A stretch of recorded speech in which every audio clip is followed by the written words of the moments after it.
Hi babies, hope you're good. C'est Beuge pour votre nouveau podcast. J'espère que t'as écouté le trailer, sinon tu vas être un peu perdu.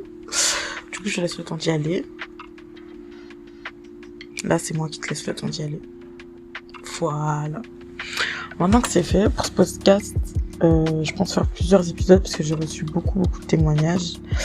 Le thème, c'est les femmes grosses, cause you know your girl is juicy. Et je trouve que c'est un sujet qui touche beaucoup de personnes dans ma commune, surtout avec le body summer qui arrive tous les ans et tous ces relous. Donc je pense que c'est la bonne période, même si l'été il est fini, mais t'as compris. C'est la bonne période pour sortir un podcast sur l'amour de son corps. Mon but est de sensibiliser toujours, donc ça sera pas forcément joyeux tout le temps, mais c'est important d'en parler, sachant qu'en plus de ça, c'est un sujet qui me touche tout particulièrement, parce que j'ai été en surpoids ou puis en obésité toute ma vie, enfin depuis que je suis petite. Pour partager mon expérience, j'ai pas subi trop d'harcèlement, si ce n'est de rue, parce que au collège et au lycée j'avais un style un peu décalé, donc on remarquait pas forcément que j'étais grosse au premier abord. En tout cas, j'ai pas eu ce vécu violent qu'on peut subir celles qui ont témoigné. J'ai pas été toujours à l'aise, ça serait mentir. J'ai mis du temps à avoir confiance en moi sur le point de vue physique, mais avec le temps je me suis dit mais en fait je m'en carre le cul. Je m'en fous. Pour ceux qui me suivent, je veux pas paraître hypocrite parce que en gros j'ai fait une opération bariatrique pour perdre du poids, une sleeve.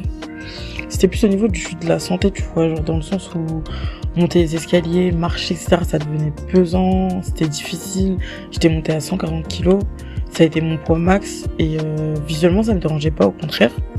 Mais physiquement, c'était vraiment physiquement, enfin quand j'allais pousser mes 200 kilos à la salle, que je flex, je poussais 200 kilos à la salle. Je le sentais passer et c'est là que je me suis dit commence. Mais j'avais déjà fait mon opération mais j'avais pas encore bien perdu. Et du coup quand j'allais faire du cardio ou des trucs comme ça, c'était un enfer. Encore une fois, c'est propre à moi de vouloir perdre du poids, c'est pas un conseil, au contraire, sois juste bien dans ton corps pour toi-même, genre, vraiment.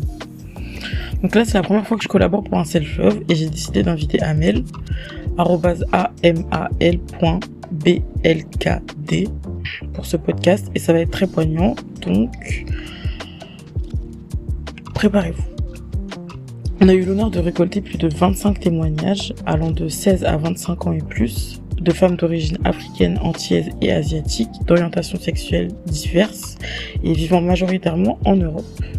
On avait donc créé un questionnaire qu'on avait divisé en plusieurs parties pour apprendre à les connaître, leur vie pro et amoureuse, la représentation des femmes grosses en société, leur santé mentale toujours, parce que c'est le but du self-love, et ce qui est pour moi la partie la plus touchante, c'est ce qui les rend fiers.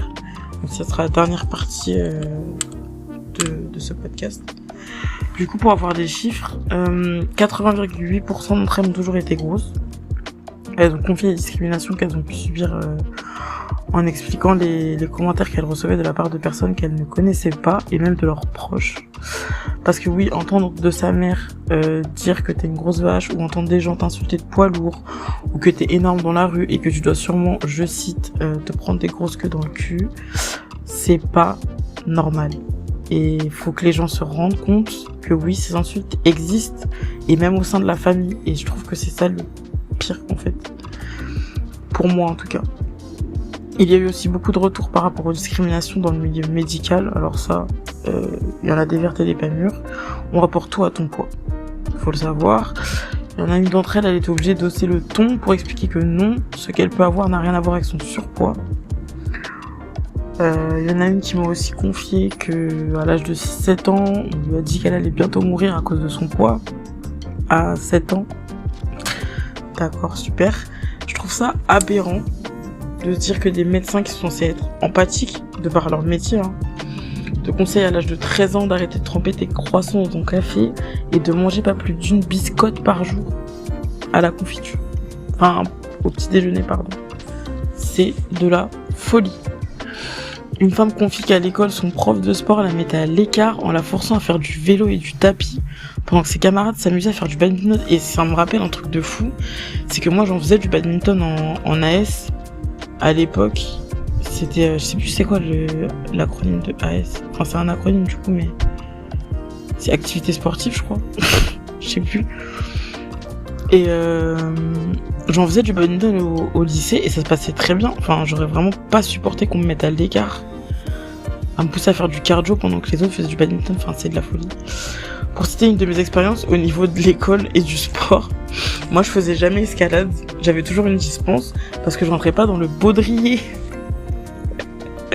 J'ai toujours pris ça à la rigolade, ces choses-là. Enfin, tout le temps. Genre, j'en parlais à mes potes et tout. Je disais, oh non, mais je rentre pas dans le baudrier, ça sert à rien. Genre, laissez-moi, tu vois.